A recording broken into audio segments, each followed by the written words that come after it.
Hey guys, Scott here, Pine Barren Craftsman. I got a film crew with me today. I just wanted to go over a little bit about what I was doing down in the stream area where I cut the tree down, and now I have the log splitter up here. And the reason I split the big stuff down there so I can handle it, but this is obviously way too big for my fireplace. Okay, so all these pieces that I have stacked here in, like, I call them quarters, you know. I'm going to come over here now and I'll show you how this works here. So, that's all the old firewood from last year. And this is what I've been doing after that. Now, this is the new stuff. This is one season in the woods, one season cut. And the bark is still pretty tight on there. So I want to get to burn this in another 5 months. I don't want to burn this stuff first. You know, I want this to dry out over the next fall season. And then maybe by late fall, midwinter, or late winter, I could burn this stuff. That stuff is from there. So what I did was, I bought the log splitter up here. Let's go over this. It's a 22-ton log splitter. It's made in the USA, but the Briggs & Stratton motor popped. So I used this pulling motor off of my lawnmower. I had to get a fitting to adapt the smaller shaft on a bigger fitting for the hydraulic pump, because this motor runs a hydraulic pump that goes through this valving, and that's what moves this hydraulic piston here to actuate and come down and cut the firewood. This tank is full underneath here of hydraulic fluid down low in this rectangle, and what I noticed was there was a small leak, and it was coming from these welds. So when you're buying a piece of equipment like this, down low here where these welds are, it was split, and it was dripping hydraulic fluid. So the hydraulic reservoir was way low. It was trying to pump air. So that's one reason why this wasn't working so good. So when you're going to look for one of these, you know, you got to try to find one that can handle what you're doing. If you're doing small little bit of logs around the house and you're not going to be a big time like wood heating in the house thing, this is fine, but this is a light duty. This is a C channel here. This part is shaped like this. Can you see me? Somebody welded a plate on top of this because it actually flexed and it opened this C channel up. So if I was going to buy another one, I'd buy one where this is a solid bar, right? That's a solid bar here, but here's where this folds up. So there's some design characteristics about this particular what is this, a Husky? Obviously you got your ball for hauling behind a car, but I wouldn't go down the road with this too far because there's no suspension on it. I think it'd be bouncing like a maniac. Go around the yard with it. Okay. If you come on this side, there's a fill cap here and a filter. Here's a filter, inline filter on the return. This is the pressure side. As you can see, it's got a hydraulic crimped fitting. This is the return side. It's not under as much pressure. It's just coming out and coming back in. Here's the cap. Okay. This, as you can see in the woods, I showed you, articulates. So basically I got this for a couple $100. I pulled the motor off, and I got myself set up here. And I'll show you how I split some. I always use my ear protection. You should have eye protection on as well.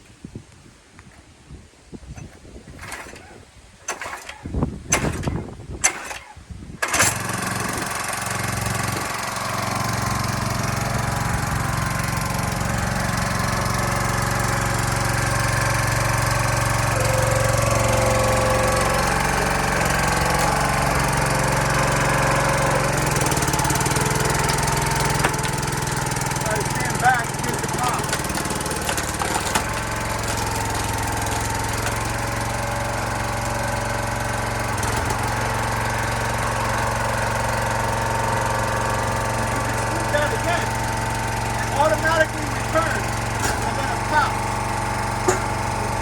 Again, if you want. No hands, keep the hands away. Once the machine has it, take your hands away.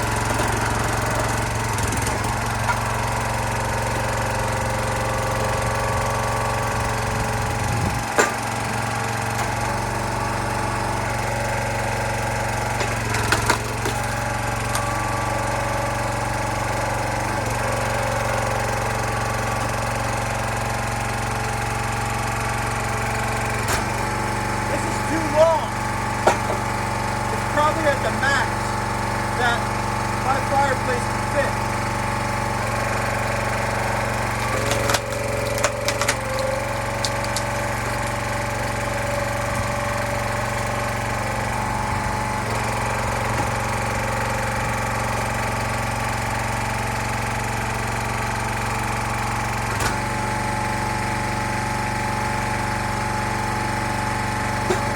Gotta make sure you clean this stuff out.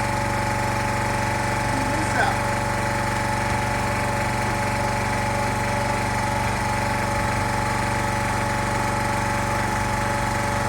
If you get something like that, I set it up, try to rip through it. Gotta watch your hands. See, I ripped right through that.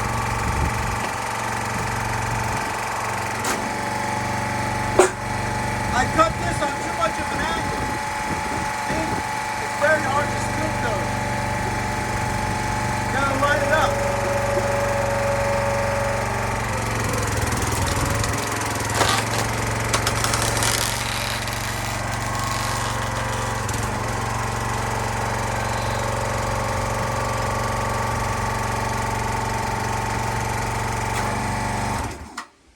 So you get in here, I'll show you.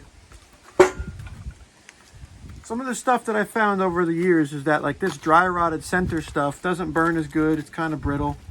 Okay.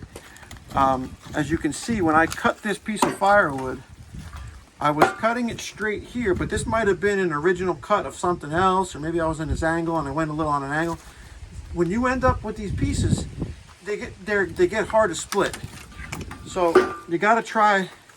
See how it's got a curve to it too?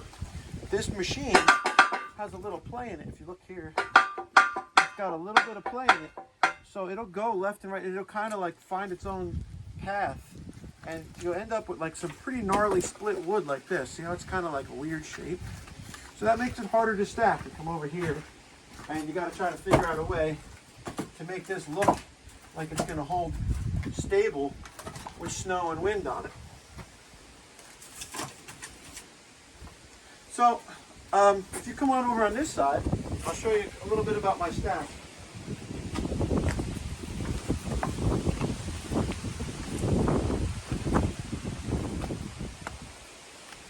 When you have somebody, you want to come up a little bit with the camera, look at my face here. When you have somebody that has a machine that's cutting these to length and splitting them for you automated, you'll always have the same length pieces within a couple, maybe an inch or two. When I'm doing it, I'm all over the place with the saw. So I got a piece that's this big. I got a piece that's like, a little bit bigger. I got these little micro guys that I found along the way. I'm trying to use everything. It doesn't really make for a good pile. Because now look, you're building this pile up and later boards might be bigger, and you end up having teeter tots. So what I like to do is I take the smaller middle-sized pieces and I'm going to put this way back.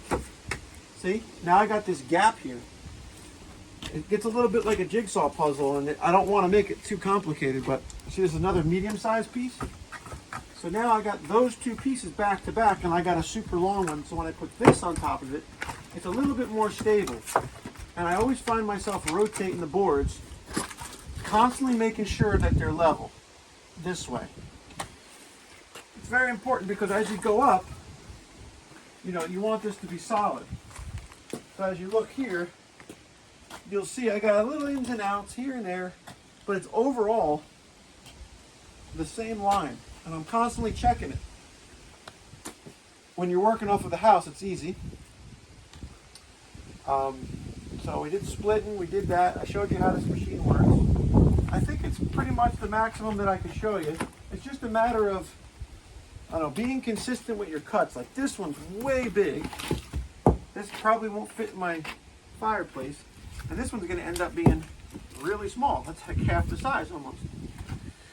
So as you stack them, at least from my own experience, during the winter, you might come inside with this and say, I don't know if this one's going to fit, man. And you go to figure it out. You try to get it in there with the ashes and the heat in your face, and something falls out and the log's on fire. It's better to just have a tape measure, or maybe even you could set up a mark here, that when you put it onto the splitter, it's too big. And then you just take this, you throw it onto the side, and grab the chainsaw. And that's probably what I'm going to do now. I'm going to start doing that. I've known that for a while. I used to have an axe that had a line on it that I would always measure them. Because I used to split all this stuff by hand. Look at this guy. How long this is. And what was I thinking? That ain't going in there.